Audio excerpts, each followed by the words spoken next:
Welcome back to ലേണിനോ. IBPS clerk എക്സാമിന്റെ notification വന്നിട്ടുണ്ട്. www.ibps.in എന്നുള്ള വെബ്സൈറ്റിൽ നമുക്ക് ഡീറ്റെയിൽസ് അറിയാൻ പറ്റും. സോ നമുക്ക് ഇതൊക്കെയാണ് ഇതിന്റെ ഇമ്പോർട്ടൻറ്റ് ഡേറ്റ്സ്, അതേപോലെ തന്നെ എക്സാം പാറ്റേൺ എങ്ങനെയായിരിക്കും, എങ്ങനെ പ്രിപ്പയർ ചെയ്യണം എന്നുള്ള കാര്യങ്ങളൊന്ന് നോക്കാം.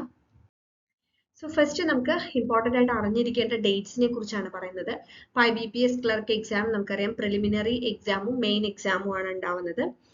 സോ ഫസ്റ്റ് നമുക്ക് അപ്ലൈ ചെയ്യാനുള്ള ലാസ്റ്റ് ഡേറ്റ് എന്ന് പറയുന്നത് ജൂലൈ 21 ആണ്. ജൂലൈ 21 വരെ അപ്ലൈ ചെയ്യാം. ജൂലൈ 21 വരെ നമുക്ക് ഫീ അടയ്ക്കാനും ഒക്കെയുള്ള ഓപ്ഷൻ ഉണ്ടാവും.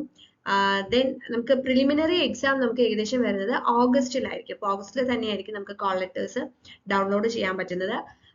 ഓഗസ്റ്റിൽ എക്സാം നടന്നു കഴിഞ്ഞാൽ അതിന്റെ റിസൾട്ട് സെപ്റ്റംബറിലും അതിനുശേഷം മെയിൻ എക്സാം സെപ്റ്റംബർ ഒക്ടോബർ ആയിട്ട് നടക്കും. ഓക്കെ, ഓൺലൈൻ എക്സാം ഒക്ടോബറിലായിരിക്കും വരിക. സെപ്റ്റംബർ ഒക്ടോബർ ആയിട്ട് നമുക്ക് കോൾ ലെറ്റർ ഡൗൺലോഡ് ചെയ്യാൻ പറ്റും. ഒക്ടോബറിലായിരിക്കും മെയിൻ എക്സാം വരുന്നത്.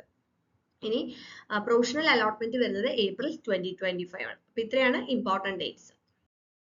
ഇനി നമുക്ക് ഇതിൽ ഏതൊക്കെയാണ് പാർട്ടിസിപ്പേറ്റിംഗ് ബാങ്ക്സ് നോക്കാം. Bank of Baroda, bank of India, bank of Maharashtra, Canara bank, central bank of India, Indian bank, Indian overseas bank, Punjab national bank, Punjab and Sindh bank, UCO bank, union bank of India. ഇത്രയും ബാങ്ക്സിലേക്കാണ് നമ്മൾ clerical പോസ്റ്റിലേക്ക് ആപ്ലിക്കേഷൻ വിളിച്ചിട്ടുള്ളത്.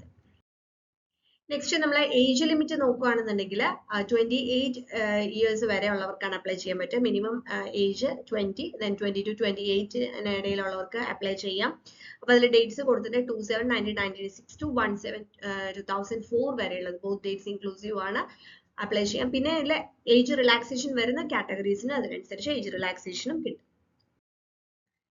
Next education qualification നമുക്ക് degree ആണ് ഇതിൽ qualification ആയിട്ട് പറഞ്ഞിട്ടുള്ളത്.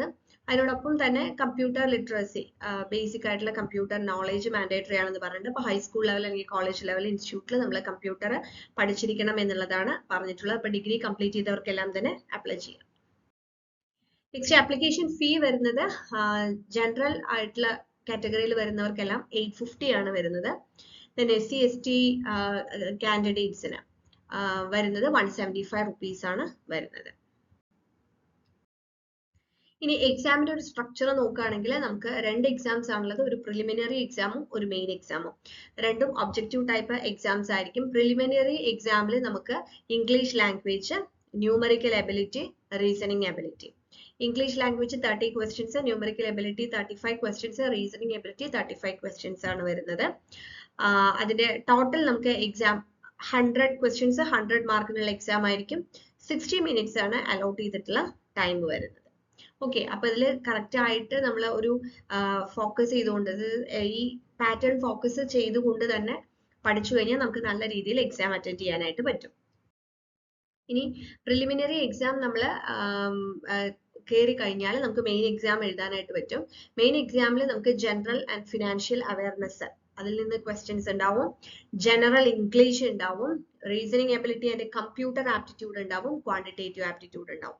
അപ്പൊ ജനറൽ അവയർനെസ്, ഫിനാൻഷ്യൽ അവയർനെസ്, അതുകൂടാതെ കമ്പ്യൂട്ടർ ആപ്റ്റിറ്റ്യൂഡും കൂടിയാണ് നമുക്ക് കൂടുതലായിട്ട് മെയിൻ എക്സാമിന് വരുന്നത്. 190 ക്വസ്റ്റ്യൻസ് ആയിരിക്കും. മാക്സിമം 200 മാർക്കിലാണ്, 160 മിനിറ്റ്സിലാണ് എക്സാം നടത്തുന്നത്. ഓക്കെ, സോ ഇത്രയാണ് നമുക്ക് എക്സാമിന്റെ ഡീറ്റെയിൽസ് വരുന്നത്. നിങ്ങൾക്ക് ഒരു കോഴ്സ് നമുക്ക് ലേണിനോയിൽ അവൈലബിൾ ആണ് IBPS എക്സാമിന്. സോ നമ്മുടെ കോഴ്സിൽ ജോയിൻ ചെയ്ത് പഠിക്കണം എന്നുണ്ടെങ്കിൽ നമ്മുടെ ആപ്പ് ഡൗൺലോഡ് ചെയ്യാം. അതിനകത്ത് നിങ്ങൾക്ക് ഈ പറഞ്ഞ പാറ്റേണിൽ തന്നെ ലെക്ചേഴ്സും MCQസും പ്രീവിയസ് ഇയർ ക്വസ്റ്റ്യൻസും ടെസ്റ്റ് സീരീസും എല്ലാം അവൈലബിൾ ആയിരിക്കും. Thank you.